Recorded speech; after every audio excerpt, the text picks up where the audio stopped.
యేసుక్రీస్తు ప్రభువారు ఎందుకు ఈ లోకానికి వచ్చారనే విషయాన్ని మనం బైబిల్ గ్రంథంలో చూసినట్లయితే అపోస్తలుడైన పౌలు తిమోతికి రాసిన మొదటి పత్రిక 1వ అధ్యాయం 15వ వచనంలో పాపులను రక్షించుటకు క్రీస్తు యేసు లోకమునకు వచ్చిననే వాక్యము నమ్మదగినదియు పూర్ణ అంగీకారమునకు యోగ్యమై ఉన్నది.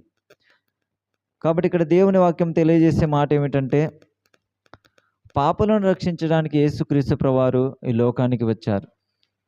యేసు అనగా అర్థము రక్షకుడు. తన ప్రజలను వారి పాపముల నుండి ఆయనే రక్షించును కనుక ఆయనకు యేసు అని పేరు పెట్టబడింది. పాపం అనగా అర్థము ఆజ్ఞ అతిక్రమమే పాపము. దేవుడు చెప్పిన మాటను మనం వినుకోకుండా ఆయన చెప్పని వాటిని చేయడమే పాపము. దేవుని యొక్క మాటను మీరడమే పాపమని చెప్పి ఇక్కడ దేవుని వాక్యం తెలియజేస్తుంది. అందరూ పాపము చేసి దేవుడు అనుగ్రహించి మహిమను పొందలేకపోవచ్చున్నారని దేవుని వాక్యం తెలియజేస్తుంది. నీతిమంతుడు లేడు, ఒక్కడును లేడు, అందరూ పాపము చేసి దేవుడు అనుగ్రహించి మహిమను పొందలేకపోవచ్చున్నారని దేవుని వాక్యం తెలియజేస్తుంది. పాపం వలన వచ్చే జీతము మరణము. ఆ మరణం నుండి తప్పించడానికే, ఆ పాపం నుండి మనం రక్షించడానికి యేసుక్రీస్తు ప్రభువారు ఈ లోకానికి వచ్చారు.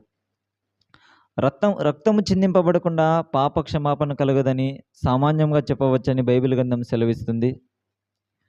గొర్రెల యొక్క రక్తము, మేకల యొక్క రక్తము పాపమును తీసివేయట అసాధ్యము.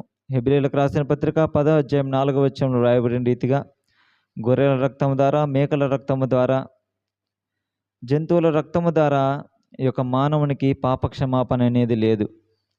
పాపం పోవాలంటే పరిశుద్ధుని యొక్క రక్తము చిందింపబడాలి.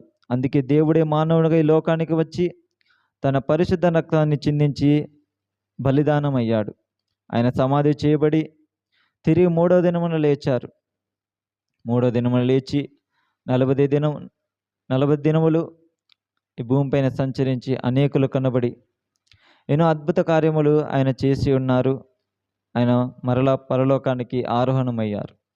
కాబట్టి ఇక్కడ తెలియజేసే మాట ఏమిటంటే, యేసుక్రీస్తు ప్రభువారు ఎందుకు ఈ లోకానికి వచ్చారంటే, మానవుల యొక్క పాపములను తీసివేయడానికి ఈ లోకానికి వచ్చి మానవులందరి పాపముల నిమిత్తమై ఆయన సిలువలో బలిదానం అయ్యాడు.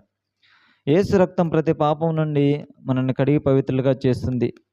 మన పాపములను ఒప్పుకుంటే, యేసు ప్రభువా నేను పాపిని, నన్ను క్షమించని మన నోటితో ఒప్పుకుంటే దేవుడు మన పాపములను క్షమించి వేస్తాడు. ఆయన యందు విశ్వాసం ఉంచితే మనకు నిత్య జీవం అనేది లభిస్తుంది. కాబట్టి అట్టి కృప దేవుడు మనకు దయచేయునుగాక. ఆమేన్.